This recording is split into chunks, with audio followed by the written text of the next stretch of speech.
Perkenalkan, nama saya Sumi Sumarni. Kali ini saya akan mempresentasikan materi IPA terpadu dengan tema bioteknologi. Pernahkah kalian memakan tempe atau tape? Tempe merupakan makanan dengan bahan dasar kedelai, dan tape merupakan makanan dengan bahan dasar singkong atau beras ketan. Lalu, mengapa rasa kedelai berbeda dengan tempe dan rasa singkong berbeda dengan tape? Hal itu akan kita pelajari pada materi kita kali ini, yaitu tema bioteknologi. Bioteknologi berasal dari istilah Latin, yaitu bios yang artinya hidup, teknos yang artinya teknologi atau penerapan, dan logos yang artinya ilmu. Sehingga secara harfiah, bioteknologi berarti ilmu yang menerapkan prinsip-prinsip biologi. Bioteknologi merupakan pemanfaatan makhluk hidup untuk menghasilkan produk atau untuk membantu pekerjaan manusia. Bioteknologi konvensional. Yang pertama adalah pembuatan tape. Tape dibuat dengan memanfaatkan mikroorganisme pada ragi. Mikroorganisme pada ragi ada 3, yaitu Aspergillus sp, Saccharomyces cerevisiae, dan Acetobacter aceti. Mikroorganisme ini akan mengubah suatu zat organik menjadi zat organik lain. Mekanismenya, yang pertama amilum diubah oleh Aspergillus sp menjadi glukosa. Kemudian glukosa diubah oleh Saccharomyces cerevisiae menjadi alkohol. Kemudian alkohol dirubah oleh Acetobacter aceti menjadi asam cuka. Yang selanjutnya adalah yogurt. Yogurt merupakan minuman hasil fermentasi berbahan dasar susu. Pembuatan yogurt memanfaatkan bakteri Streptococcus thermophilus atau Lactobacillus bulgaricus.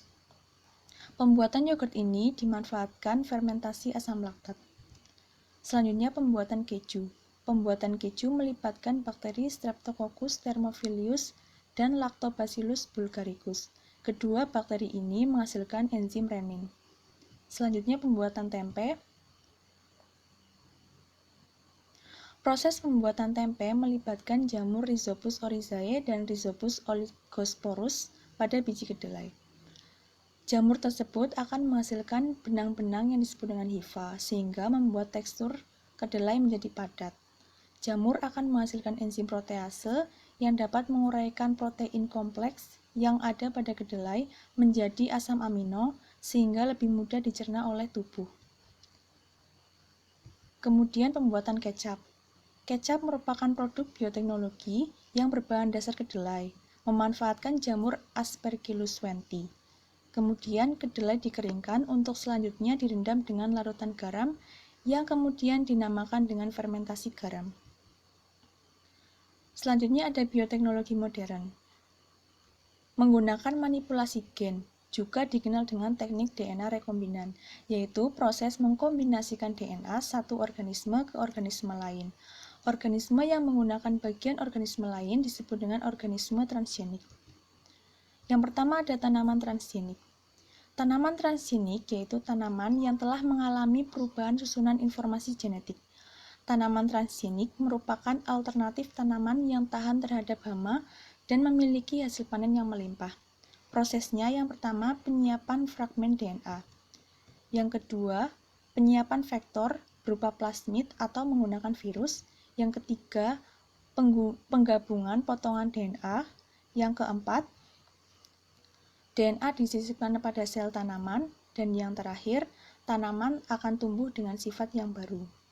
Contoh tanaman transgenik, di sini ada golden rice yang mengandung beta karoten yang tinggi, kemudian ada tomat yang tahan terhadap pembusukan, jagung yang tahan terhadap hama, dan ada kuka melon. Selanjutnya ada hewan transgenik.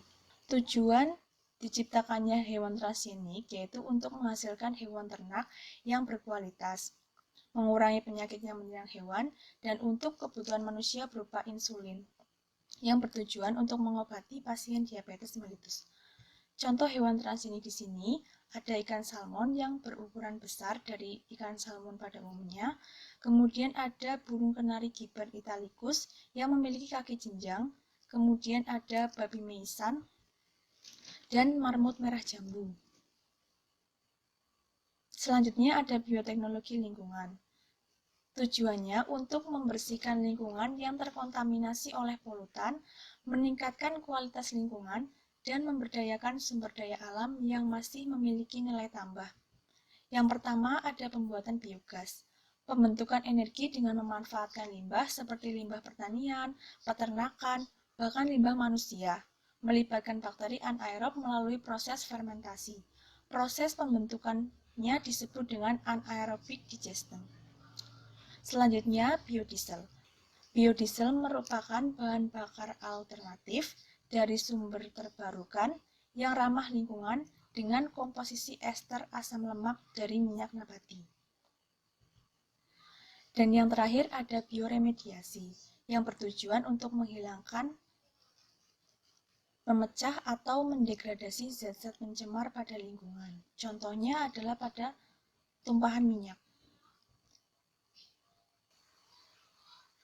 Terima kasih, sekian materi dari saya, kurang lebihnya mohon maaf.